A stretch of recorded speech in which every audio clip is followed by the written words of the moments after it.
What's good, Viking Nation? I'm your host, Blake Kokes. Colby Hayes should be with us shortly. Unfortunately, he's running a little late today. In this broadcast, we'll be dissecting some interesting topics. We'll be talking about the new Student Ids, the speech team, Athletes of the Month, the Shipyard, and 3 cribs. Sorry I'm late. The traffic was horrendous. We'll also be going over the school's logo rebranding and the fan favorite, Viking in the Village.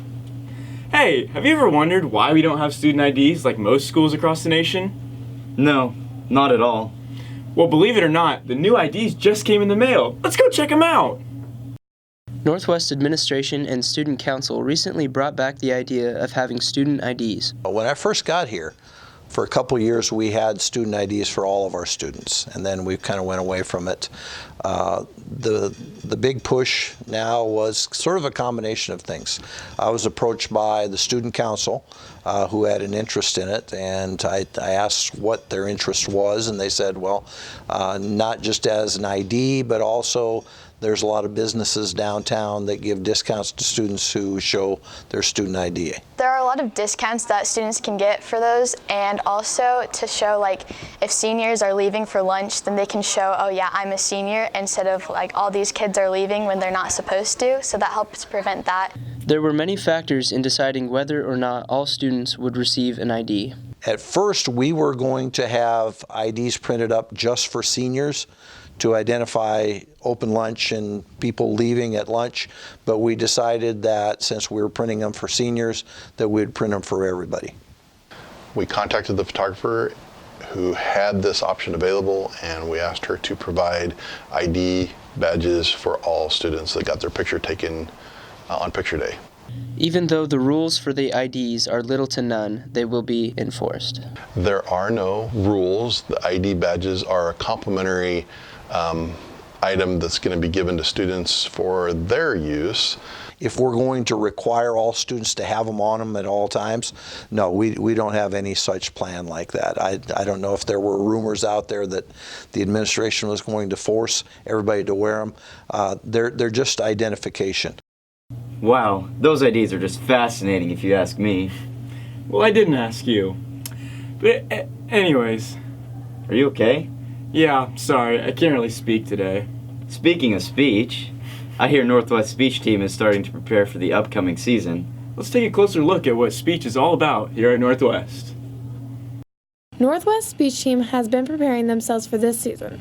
We sat down with Kiera Risch and Emily Krapishka and asked about the goals for this season.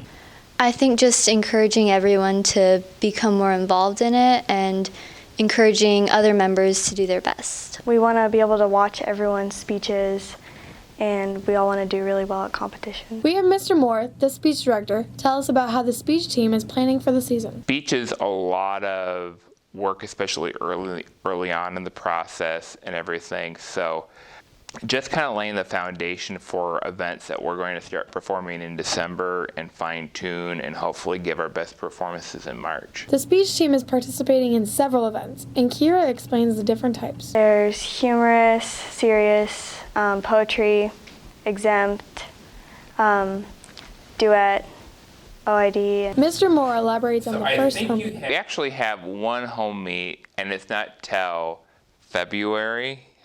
So speech is a little different than maybe some other activities like volleyball or basketball where you have like maybe home games. It's kind of like more like cross country where you have one home meet. So like the first competitions that we go to are in December is when it starts. But yeah, our home meet's not until February 22nd, the Viking voice. Man, if I weren't a senior, then I'd probably join the speech team next year. Yeah, me too. When it comes to teams, John Campbell and Emily Stein have excelled on theirs recently. Let's go see what they're up to. Athlete of the Month is a new award given to students at Northwest. The athletes this month tell us what it took to receive this award. I think it's awesome, especially to be like the first one and get that started. And then it's definitely exciting, and it shows a lot to my team that like we've been doing well this year and we've been successful. It's rewarding knowing that all the work in the summer, all of last winter, all of track season, all of it, all that time went to like something good. Improvement and change not only make an individual better, but a team better as a whole. the progression from last year to this year was huge. I ran a lot during like the summer and during the winter and in the track season, and it was a constant progression of getting better and constantly running and getting in miles and getting in speed work. Settling in with our new coach last year and the year before that, we were still kind of getting used to him and how he coaches, and so this year I think we've settled in. And As the season progresses, Athlete of the Month is going to be an award that many athletes strive to receive. I don't think anybody really knew about Athlete of the Month, and so when I got awarded that and John did, I think it's really cool, and I think everybody should strive for it now, but nobody knew about it before. It's like kind of a award that we all earned. Like I couldn't have done it just by myself. We are in there each day pushing each other. We're so like tight knit, so it'd be cool to see like any of our teammates get that, because we know that like we push each other in practice. Congratulations to the recipients of Athlete of the Month for September. We wish you guys a great rest of your season and hope that you continue to strive for greatness. Boy, their teammates must be really glad to have them on their team. With that much success, someone has to be cheering them on. Their parents? No, the Shipyard! Let's go see how they're going above and beyond to help out all these athletes.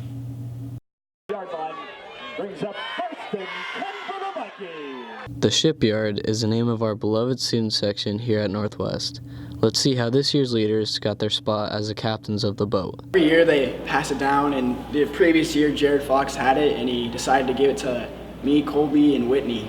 I became a leader by cheering loud the first couple of years when I was freshman, sophomore, and junior, having a lot of energy, and the previous leaders just thought I would be a good leader. Every new year brings a different student section. Let's see how this one compares to the others. I feel like this year a lot of the kids have a lot more energy and a lot more people show up. One problem we have is the freshmen, they struggle a little bit, but we'll get them. We'll get them to go. I think it's better in the sense that there's more people that come to the games. A lot of times we have trouble filling up we don't have trouble filling up the student section, and we kind of like overflow like onto the ground or into other parts of the football student section. In the past, they've struggled to get supporters at less popular sports, but this year's captains hope to end that trend. Just by having a lot of positive energy, it's kind of hard to get people to get into it, but if you are looking like you have a lot of fun, it's easy to get other people to join you. We always try and come up with good themes that people can like relate to or have stuff to wear for, and so they make them fun and make it fun to go to the games. Oh my goodness, my ears! They're so loud. They really do a great job. You know who else does a great job? The lunch ladies. You're right. I've always wondered what the kitchen looks like behind the counter. Let's get an inside scoop of what life is like back there.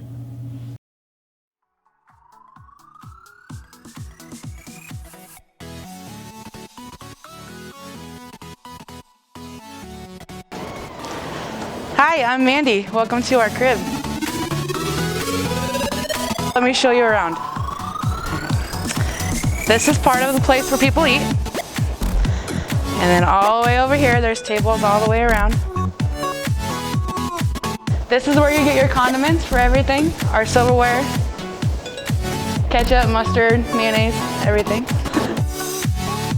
Our two fabulous ladies take your money right here. There's napkins and pepper. We're gonna head back to the back. Here's our dishwashing area. This is where we do the silverware and get it ready for everybody to work on. This is our serving line. We usually have our hot food right here. Our steam table where the fresh food that we prep is ready. I'll take you back to the freezer.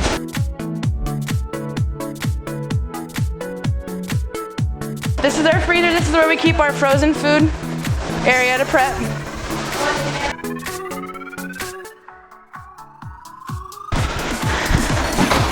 Those are our big ovens that we use to cook all your food. Right here is the cooler. This is where all the fruits and vegetables are stored.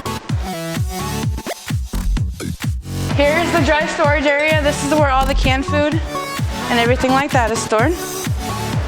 Right here is our braziers. This is where we make our spaghetti and our food, the goulash and stuff like that. Over here is our baking area, where all the cookies and the Rice Krispie bars and brownies and stuff like that are made. Thank you for visiting our crib.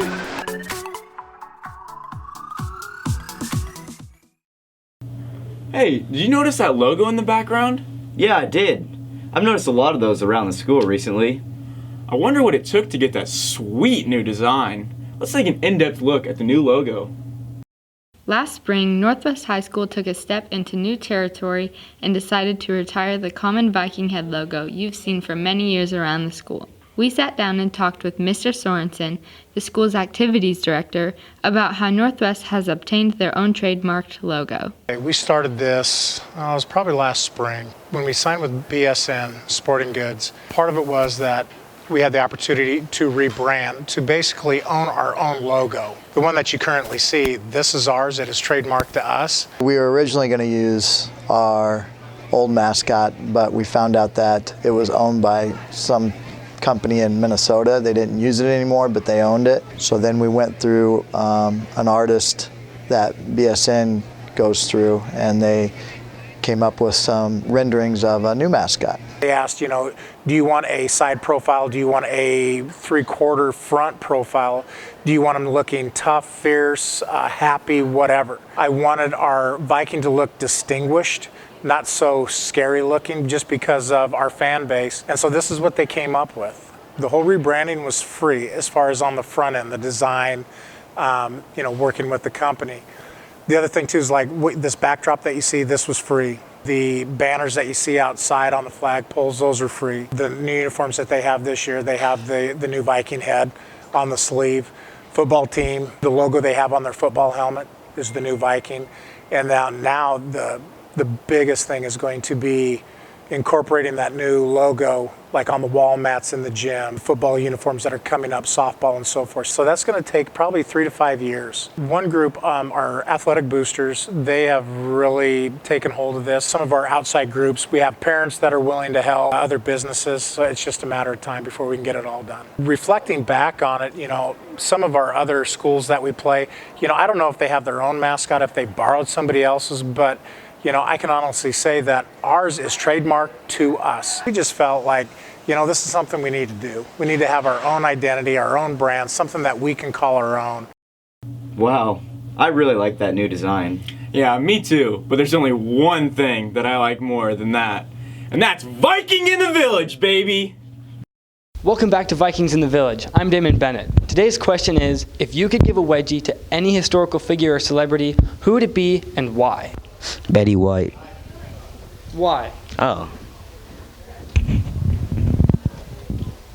Jeez. Wait, let me change my answer. Let me change my answer. Hitler. Hitler. Because he was a bad person. I don't like him.